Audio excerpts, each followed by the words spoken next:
నమస్కారం city news కి స్వాగతం ముందుగా ముఖ్యాంశాలు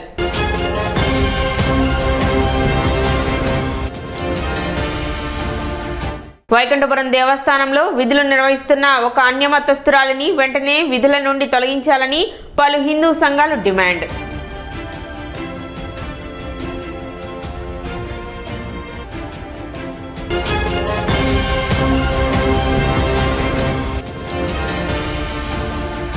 తెనాలి మండల ప్రజా పరిషత్ కార్యాలయంలో సుస్థిరాభివృద్ధి లక్ష్యాల స్థానికీకరణపై ఎంపీపీలకు మరియు సర్పంచ్లకు శిక్షణ కార్యక్రమం.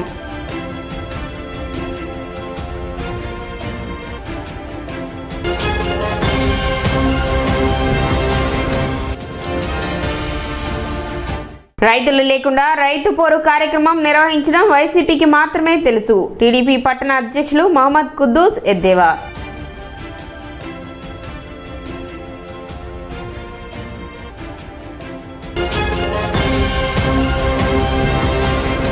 ప్రతి పౌరుడు తనకు సంబంధించిన ఆదాయాన్ని స్పష్టంగా చూపించి పన్నులు చెల్లించడం సమాజంలో పారదర్శకతకు దేశ అభివృద్ధికి దోహదం చేస్తుంది అని తెనాలి ఆదాయపు పన్ను శాఖ అధికారి టీజీఎస్ కిషోర్ అన్నారు. మురిపాలెం రోడ్లో గల శ్రీ వివేకానంద సెంట్రల్ స్కూల్లో ఆదాయపు పన్ను చెల్లింపులపై అవగాహన కార్యక్రమం నిర్వహించారు. ఈ కార్యక్రమానికి పాఠశాల ఉపాధ్యాయులు పెద్ద సంఖ్యలో హాజరయ్యారు. ఈ సందర్భంగా తెనాలి ఆదాయపు పన్ను శాఖ అధికారి టీజీఎస్ కిషోర్ మాట్లాడుతూ శాలరీ ఇన్కమ్ ఉద్యోగులు చెల్లించవలసిన ఆదాయపు పన్ను గురించి సమగ్రంగా వివరించారు. ఐటీ రిటర్న్స్ ఎలా దాఖలు చేయాలి, రిటర్న్స్ దాఖలు చేసే సమయంలో పాటించవలసిన జాగ్రత్తలు, చట్టబద్ధంగా లభించే డిడక్షన్లు ఏ విధంగా చేసుకోవచ్చో స్పష్టంగా తెలిపారు. అలాగే salary, business, capital gains, house property, fixed deposit వడ్డీ వంటి వేర్వేరు ఆదాయ వర్గాలపై పన్ను విధానాన్ని వివరించారు. ముఖ్యంగా ఉపాధ్యాయులు తమ ఆదాయం ప్రకారం సక్రమంగా రిటర్న్లు దాఖలు చేయడం వల్ల భవిష్యత్తులో ఎటువంటి ఇబ్బందులు తలెత్తవని సూచించారు.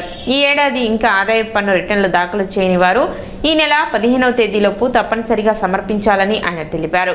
ఈ కార్యక్రమం ద్వారా ఉపాధ్యాయులకు ఆదాయపు పన్ను రిటర్న్ల ప్రాముఖ్యత మరియు దాఖలు విధానంపై సమగ్ర అవగాహన కల్పించారు.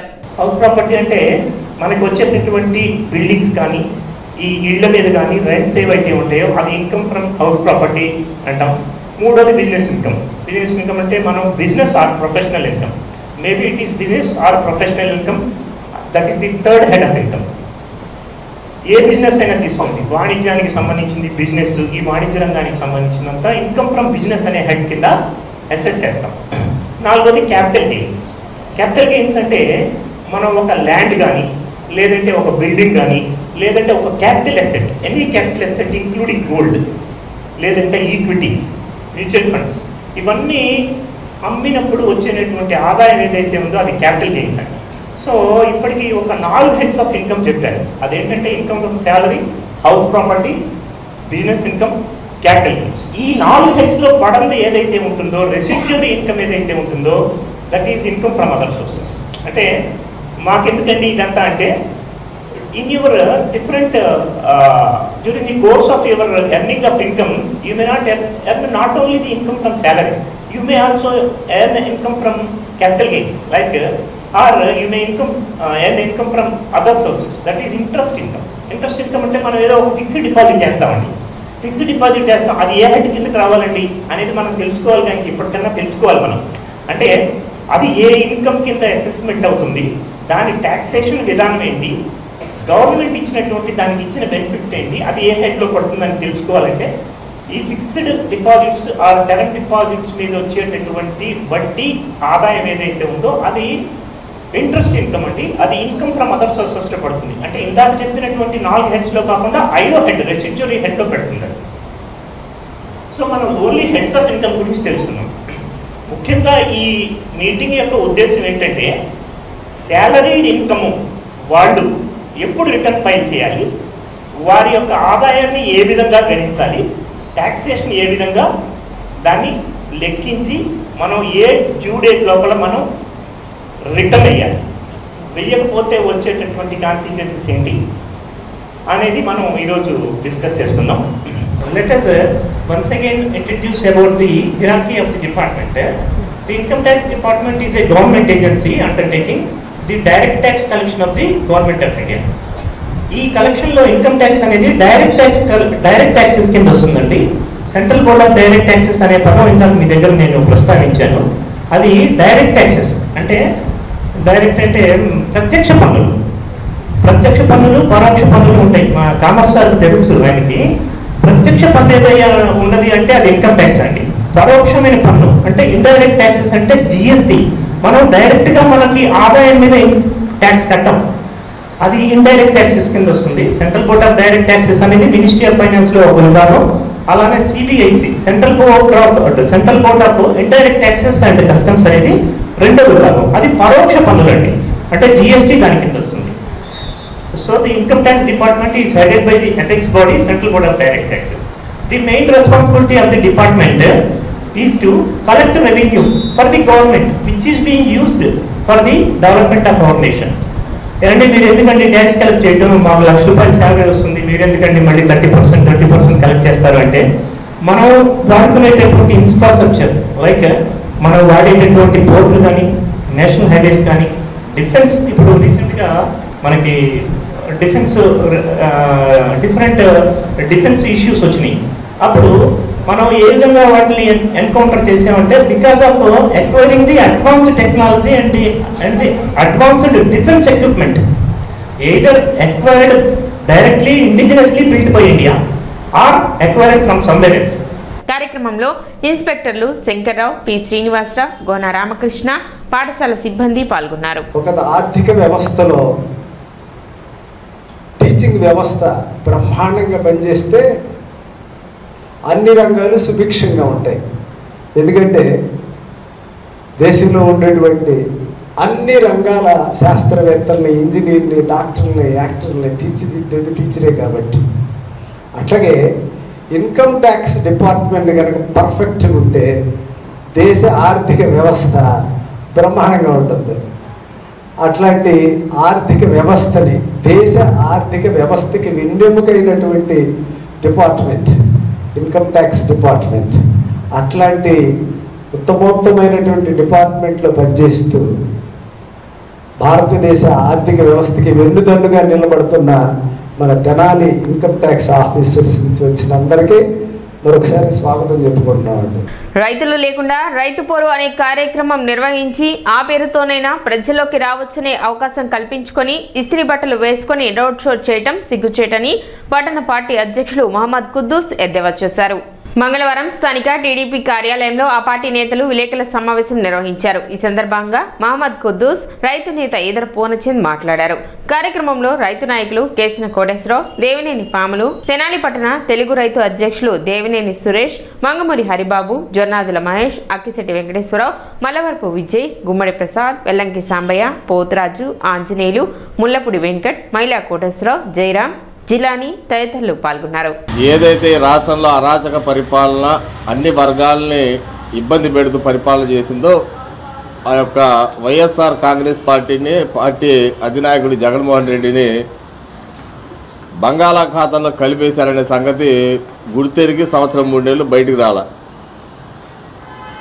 ఇవాళ హఠాత్తుగా రాష్ట్ర వ్యాప్తంగా 74 కేంద్రాల్లో ఎక్కడైతే సబ్ కలెక్టర్ ఆఫీసులు, ఎక్కడైతే కలెక్టర్ ఆఫీసులు ఉన్నాయో ప్రధానమైన సెంటర్లో మాత్రమే 175 నియోజకవర్గాలు ఉంటే 175 నియోజకవర్గాల్లో చేయట్లా. ప్రధానమైన సెంటర్ 2-3 నియోజకవర్గాలు కలిపి ఒక కేంద్రం. ఎందుకంటే జగన్మోహన్ రెడ్డి అందరికీ దిశానిర్దేశం చేసిన విషయం ఏంటంటే వీళ్ళే ఎరువుల కొరత, యూరియా కొరత ఉందనేది ఒక సృష్టి బయటికి 10 రోజుల నుండి బయటకు వదిలి రైతు నష్టపోతున్నాడు, ప్రభుత్వంలో కూటమి ప్రభుత్వంలో రైతును కాపాడాలి, రైతు నాశనం అయిపోతున్నాడు అనేది ప్రచారం పెట్టి వీళ్ళ పార్టీ వాళ్ళకు మాత్రం మన మనుగడ, మన ఉనికి మనం కాపాడుకోవాలంటే ఎంత డబ్బు ఖర్చు అయినా కానీ జనాల్ని తీసుకొచ్చి జనబలంతో ఏదో ధర్నా చేద్దాం, నిరసన తెలియజేద్దాం అనే కార్యక్రమం ఈరోజు చేపట్టాడు రాష్ట్ర వ్యాప్తంగా. తీరా వీళ్ళు చేసింది ఏంటంటే రోడ్ షో. ఏదో మంచి ఫస్ట్ క్లాస్ బట్టలు గట్లేసుకుని ఎవడన్నా రైతు ఉన్నాడా? మీతో పాటు ఎక్కడన్నా ఒక రైతు అన్నా ఉన్నాడా?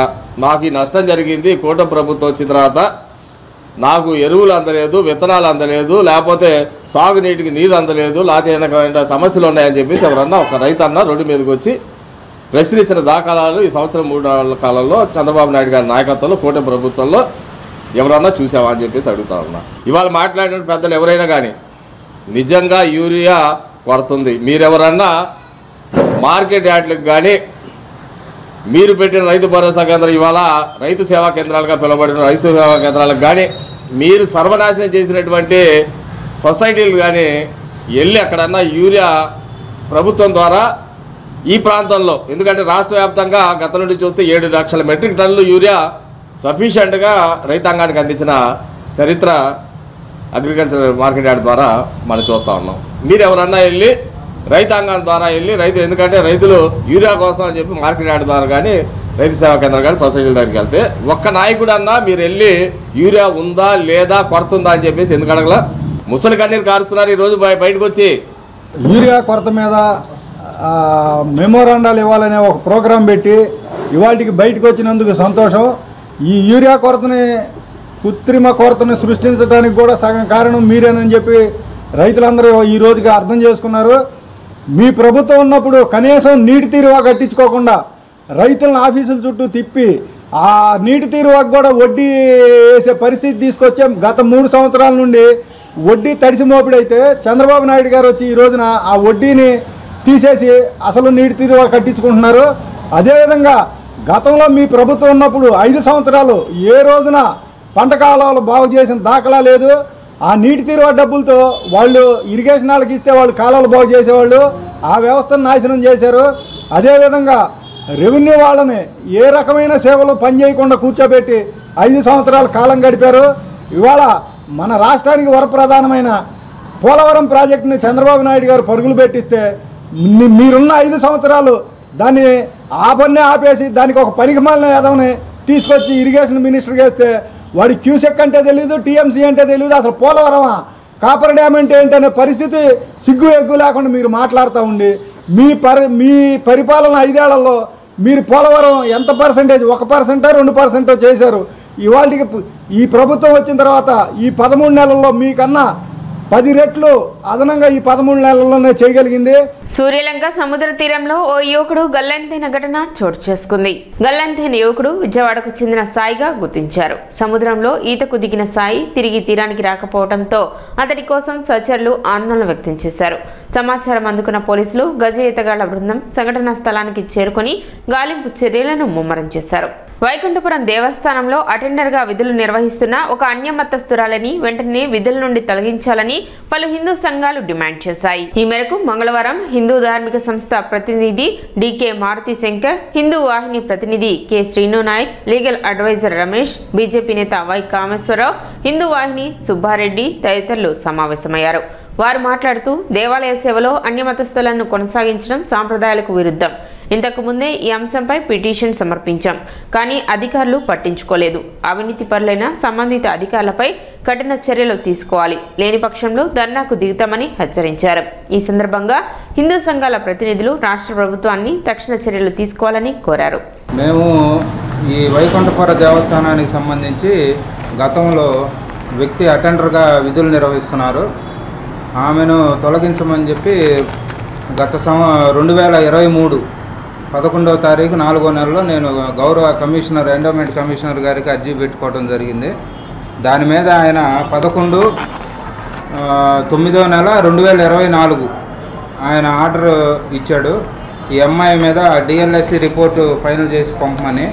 కమిషనర్ గారు పిటిషనర్గా నా పేరు మెన్షన్ చేయకుండా రెస్పాండెంట్ ఈఓ గారికి సంబంధించి మళ్ళీ కలెక్టర్ గారికి ఇచ్చాడు. మనం పిటిషన్ పెట్టిన వ్యక్తి పేరు మెన్షన్ చేయాలి కదా, ఏమీ లేదు. దాని మీద ఆర్డర్లో పిటిషన్ పెట్టిన వ్యక్తి పేరు లేదు. ఇదొకటి. రెండోది, ఈ అమ్మాయి ఏదైతే ఉన్నారో ఆ గుడిలో అటెండర్గా విధులు నిర్వహిస్తున్నారు చూడండి, మ్యారేజ్ సర్టిఫికేటు క్రిస్టియన్ ఆచారంలో మ్యారేజ్ జరుపుకుంది. Wife of Chedala Ramesh Christian పద్ధతిలో మ్యారేజ్ జరిగింది. దీన్ని ఆల్రెడీ కూడా ఒంగోలులో దీన్ని రిజిస్టర్ చేయడం జరిగింది. రిజిస్టర్ మ్యారేజ్ సర్టిఫికేట్ ఒంగోలు అని ఉంది స్టాంపులో కూడా. ఇదిగోండి, ఇతను కూడా చేదర్ల రమేష్. ఇతను ఫోటో పెట్టుకున్నప్పుడు చూడండి స్పెసిఫిక్గా అక్కడ సిలువ బొమ్మలు ఉన్నాయి. ఎవరైతే ఏడుకొండలు ఉన్నాడో వాళ్ళ మామ కానీ, రెండోది వాళ్ళ భర్త రమేష్, ఇద్దరి సమాధుల్లో ఇవ్వండి క్రిస్టియన్ ఆచారంలో సమాధులు ఉన్నాయి. ఇంతవరకు ఆమె మీద ఎటువంటి విచారణ జరపకుండా ఈ ఎండోమెంట్ అధికారులు మరి హిందూ దేవాలయాల్లో హిందువులు పనిచేయడానికి వాళ్ళకి మరి ఏమన్నా సిగ్గో ఏమో తెలియట్లేదు. కానీ అన్ని మతస్థులను ప్రోత్సహిస్తా వాళ్ళు ఇష్టారాజ్యంగా చేస్తున్నారు. గతంలో 3 సంవత్సరాల నుంచి నేను దాని మీద పోరాటం చేస్తున్నాం. ఎప్పటికైనా దాని మీద డిఎల్ఎస్సి రిపోర్ట్ ఫైనల్ చేసి ఆ అమ్మాయిని తీయకుండా, ఆ అమ్మాయి అంటారు కలెక్టర్ ఆఫీస్ వాళ్ళు ఆ అమ్మాయి హిందువు అంట, వాళ్ళ ఆయన క్రిస్టియన్ అంట. అసలు ఇదేంది మాకేం అర్థం కావట్లా. అంటే భారతదేశంలో పితృస్వామ్య వ్యవస్థ నడుస్తుందా లేకపోతే మాతృస్వామ్య వ్యవస్థ నడుతుందా? భర్త క్రిస్టియన్ అయితే మరి భర్త మతం కానీ భర్త కులం కానీ భార్యకి రాదా? తండ్రి కులం ఏదైతే తండ్రి మతం ఏదైతే అదే వస్తుంది సంతానానికి. ఆ అమ్మాయి మొగుడు క్రిస్టియన్ అన్నప్పుడు ఆ అమ్మాయి మొగుడికి ఎలా ఇచ్చారు భర్తకి? వాళ్ళ మామకి ఎలా ఇచ్చారు ఏడుకొండలు అనే ఆయనకి? మరి వాళ్ళ అన్ని బరీల గ్రౌండ్లో సమాధులు ఉన్నాయిగా. అంటే మహమ్మద్ గజనీ గోరీ దాడుల్లో ఎట్టయితే మన సనాతన ధర్మం నాశనం కొంతవరకు చేసుకొచ్చారు, బ్రిటిష్ వాళ్ళు వచ్చినాక కొంతవరకు చేసుకొచ్చారు. కానీ మన సనాతన మతం ముసుగులో మన అధికారులు చేరి పూర్తిగా మనల్ని భ్రష్టు పట్టడానికి తయారయ్యారు ఈ ఎండోమెంట్ వ్యవస్థలో. వీళ్ళకి రెవెన్యూ వాళ్ళు మళ్ళా వాళ్ళకు ఒత్తాసు పలకటం, ఈ రకంగా దౌర్భాగ్యమైన స్థితి నడుస్తుంది. ఇప్పటికైనా సరే అధికారులు మీరు ఈ అమ్మాయి విషయంలో త్వరితగతిన మీరు కానీ ఈ అమ్మాయిని దేవస్థానం నుంచి కానీ మీరు పంపించలేదా, మేము దాని మీద పోరాటం చేస్తాం. మేమందరం హిందూ పరిషత్ వాళ్ళు అందరం కలుస్తాం, దాని మీద పూర్తి పోరాటం చేస్తాం. ఇక్కడ వైకుంఠపురం దేవస్థానంలో ఒక అన్య మతస్థురాలైనటువంటి అమ్మాయిని పెట్టుకోవడం జరిగింది. సరే, అమ్మాయి తర్వాత ఏదో హైకోర్టులో రిట్ చేశారు, రిట్ వేసింది. బట్ ఆ రిట్ కూడా డిస్పోజల్ అయిపోయింది. ఈ అమ్మాయికి దాంట్లో ఏమి రాలా. కాకపోతే ఏంటంటే డిస్క్రిప్షన్ అనేది డిపార్ట్మెంట్కి ఇచ్చారు. ఈ అమ్మాయి ఓన్లీ పోస్ట్ పర్పస్ కోసం అధికారులు అందరూ కూడా కొల్యూడ్ అయిపోయి వీళ్ళందరూ కూడా ఈ అమ్మాయిని ఉంచడం కోసం ఈ అమ్మాయిని వాళ్ళ హస్బెండ్ కానీ వాళ్ళ ఫోర్ ఫాదర్స్ కానీ అంతా కూడా బిలీవర్స్ ఆఫ్ క్రిస్టియానిటీ. ఈ అమ్మాయి వచ్చేటప్పటికి హిందూ అని చెప్పేసుకొని ఇచ్చేస్తుంది. దాని మీద మేము చాలా వరకు ఫైట్ చేసామండి. సో ఇప్పుడు ఏంటంటే డిఎల్ఎస్సి రిపోర్ట్ అనేది ఇమ్మన్నారు, కమిషనర్ గారికి పెట్టాం. కమిషనర్ గారు forward to the district collector చేశారు. అక్కడ ఏంటంటే వాళ్ళు ఏం చెప్పారంటే మీరు ఆ అమ్మాయి యొక్క స్టేటస్ ఆఫ్ కేసుని పర్స్యూ చేసి రిపోర్ట్ ఇమ్మని డిఎల్ఎస్సి వాళ్ళకి రిపోర్ట్ ఇమ్మన్నారండి. సో ఇప్పుడు వీళ్ళు ఏం చేస్తున్నారంటే ఆ డిఎల్ఎస్సి రిపోర్ట్ ఇవ్వకుండా హోల్డ్లో పెట్టేస్తున్నారు. బట్ షీ ఈజ్ కంటిన్యూ చేస్తున్నారు అమ్మాయిని అక్కడ ఎండోమెంట్లో. సో మేము దీని మీద అన్య మతస్థురాలని కంటిన్యూ చేయడానికి వీలు లేదు అని చెప్పేసి మా డిమాండ్ అండి. తను హిందూ మతాన్ని అవలంబిస్తుందని చెప్పారు. ఓకే, హిందూ మతాన్ని అవలంబిస్తుంది, ఓకే.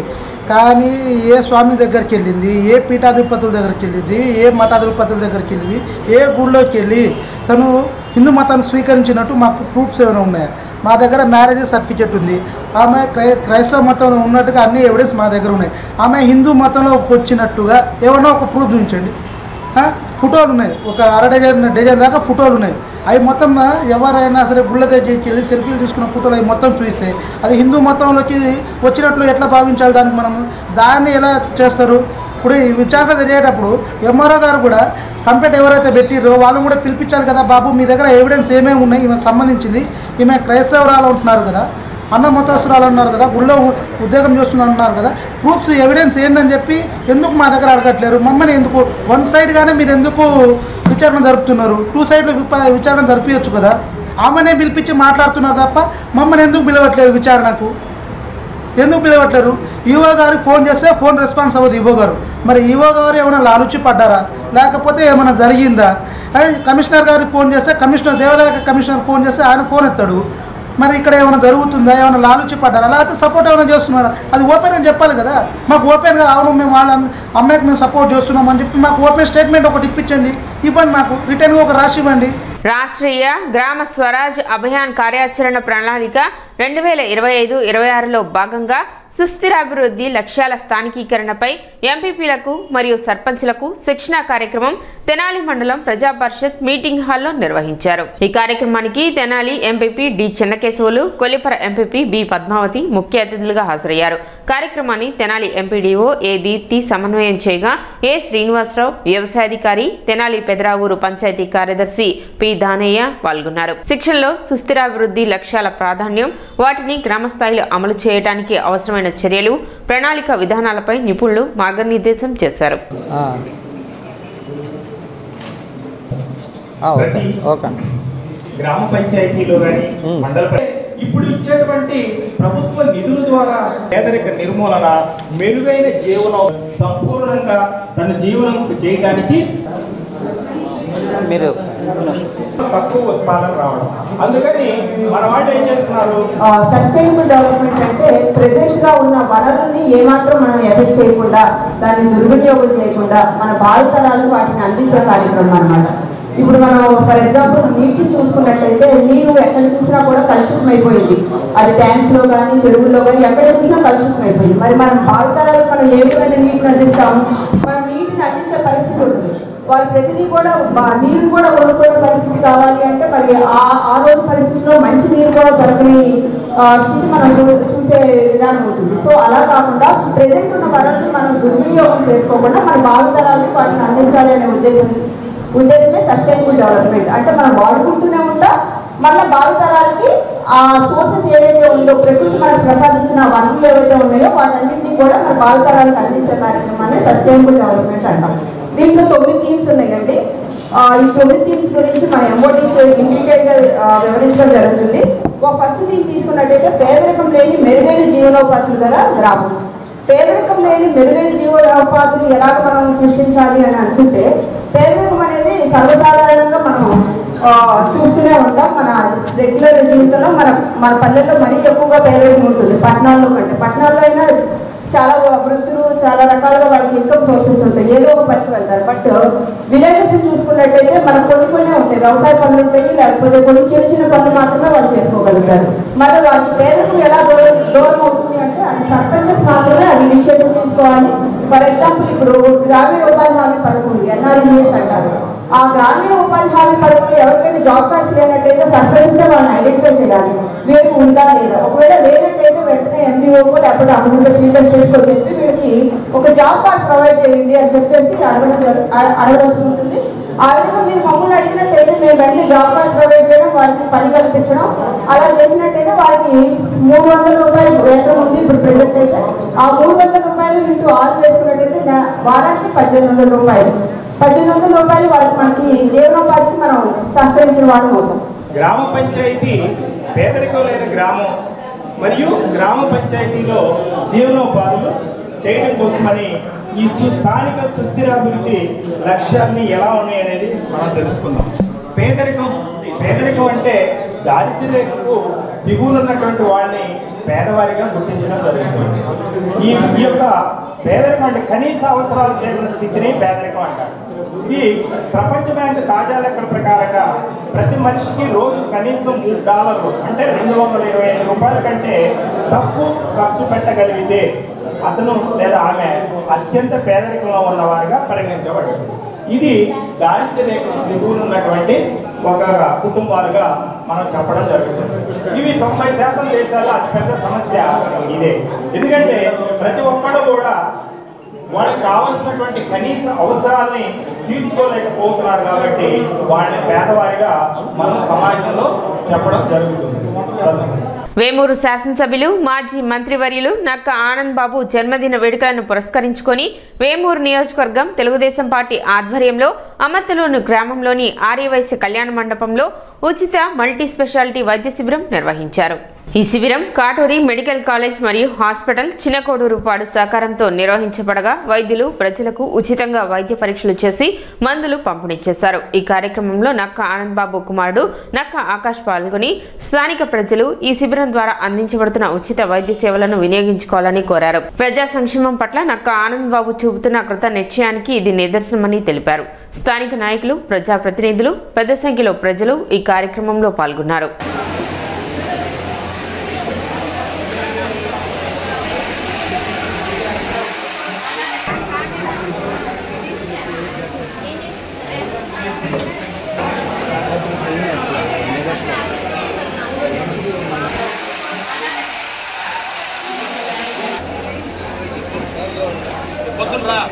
వివేకానంద రెడ్డి హత్య కేసులో విచారణను సుప్రీంకోర్టు మరోసారి వాయిదా వేసింది. గత విచారణలో ఈ హత్యకు సంబంధించి ఇంకా తదుపరి దర్యాప్తు అవసరమా లేదా అనే విషయంపై సిబిఐ అభిప్రాయం వ్యక్తపరచాలని ధర్మాసనం సూచించిన విషయం తెలిసిందే.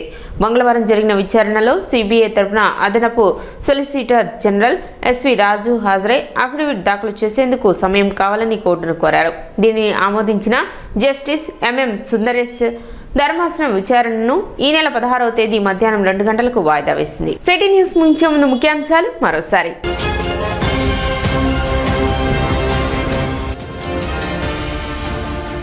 వైకుంఠపురం దేవస్థానంలో విధులు నిర్వహిస్తున్న ఒక అన్యమతస్థురాలిని వెంటనే విధుల నుండి తొలగించాలని పలు హిందూ సంఘాలు డిమాండ్.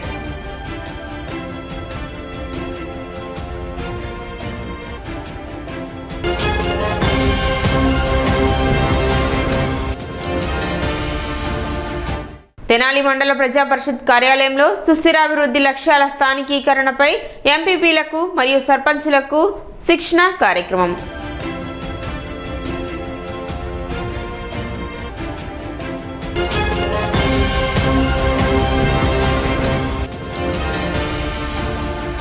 రైతులు లేకుండా రైతు పోరు కార్యక్రమం నిర్వహించడం వైసీపీకి మాత్రమే తెలుసు. టీడీపీ పట్టణ అధ్యక్షులు మహమ్మద్ కుద్దూస్ ఎద్దేవా.